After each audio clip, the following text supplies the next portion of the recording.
Imagine you do a computation today. If you want to repeat the same computation tomorrow, you would need to type it in again. Or if you have just typed it in and you're not sure whether you made an error or not, you would need to retype it as well. So we would like to have a way to record computations, be it for communication purposes or checking purposes or storage purposes. So in the same way as we have used the memories of variables to store values, we would like now to store the whole program. Some calculators have a paper roll that prints the computations as we type them. In this way, we have a record of our computation. We call this record a program. A program is for now a sequence of simple calculations that has been recorded in some persistent way. Now, it would be just great if we could reuse the program, that the program would not only be the record output by the calculator, but also a possible input. We would like to be able to feed this program to the calculator as instructions to perform the calculation again.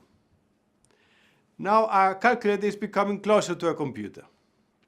We can find other examples where we record things for later execution. A recipe is a series of instructions to cook a meal. The chef there interprets the recipe and cooks the meal. The recipe is the equivalent to the program. Another example is a sequence of directions to find an address in a city.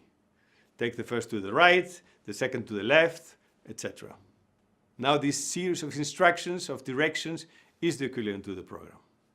A further example, a sequence of instructions to draw a figure. Draw a line to the right 2 centimeters, turn right 90 degrees, etc. So this sequence of instructions now is our program. In each of these examples, we see that there's a set of basic instructions that are clearly executable. One instruction can be x equal 1 plus 2, or boil an egg, or take the first tree to the right, or draw a black line of 2 centimeters from the current point to the right. The set of instructions has to be well defined, and each of the instructions has to be effectively executable by the entity in charge, in this case, our computer.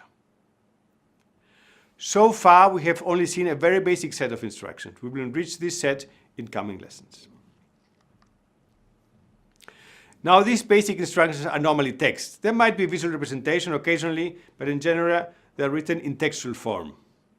What we have to do is to learn these instructions in text and use them well in order to write correct programs. A calculator looks like follows with the last extension. The display now shows a history of statements. This is what we call the program. So we have seen several possible displays. The first display was only able to show a number, a value. The next display showed the last expression. With the introduction of variables, we introduced the assignment statement that can be shown in the appropriate display. And finally, we have seen now that we want to record the history, to display it either on paper or in digital form, and we call this history program. Apart from recording the history, we are also able to input the history of this program to the calculator, and we have a very simple computer. So in summary, a program is nothing else than the recorded computation, a record of the computation. It can be written on a piece of paper or stored in some other way, for example, in the digital way, in the memory of a computer. So we are capturing a sequence of actions in persistent form. And the computer interprets this program and performs a computation each time it is requested to do so. A computer makes the program come alive by producing some behavior over time.